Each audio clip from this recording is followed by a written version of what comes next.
Hey, it's Michael LaFido. In this week's video, we're going to be talking about two things. First off, I want to share with you about an exciting property that we just put on the market. Perhaps you read about it in Crane Chicago Business.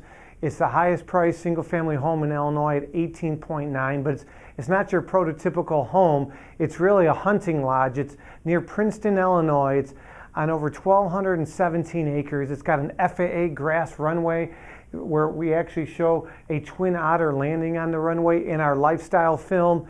And it's got a shooting range where you can shoot clay pigeons with a shotgun or trap shooting. It's also got a range. I shot an AR-15. I'm not a big gun guy by any means, but it was pretty fun. And it's got what some have called the best fishing in the Midwest. It's got a 34-acre lake that's stocked with walleye, muskie, large and smallmouth bass.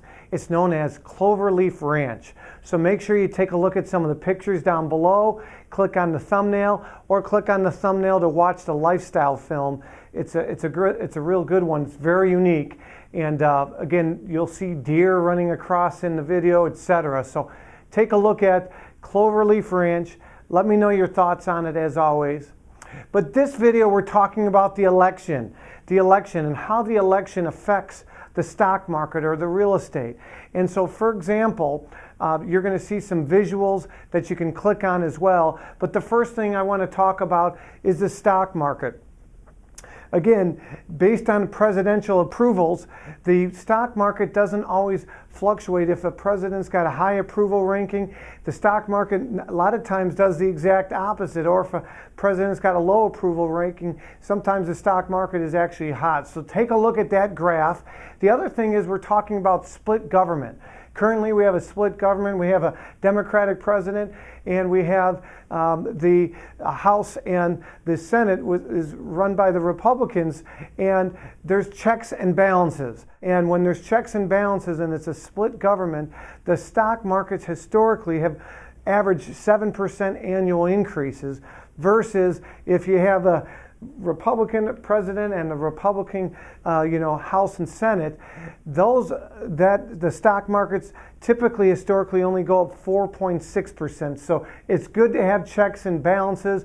In the late 90s, when the economy was booming, under the Clinton administration, of course, you had Newt Gingrich and you had Clinton. The Speaker of the House was a Republican and Clinton was a Democrat. So split is never a bad thing. Statistically speaking, it's actually better for the stocks, and as opposed to all Republican or all Democrats. So again, I thought that was good this time of year, as I have a lot of people that talk about, hey, what's going to be best for the economy? What's going to be best for real estate?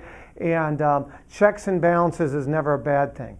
As always, if you have any questions for me or if you would like me to cover a different topic, please let us know. My contact information is below.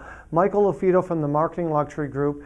And as we head into the winter months, we're expecting 2017 to really see an uptick in activity in January, particularly as after election, we tend to see a spike in activity. Michael LaFido, and we'll talk to you soon. Take care.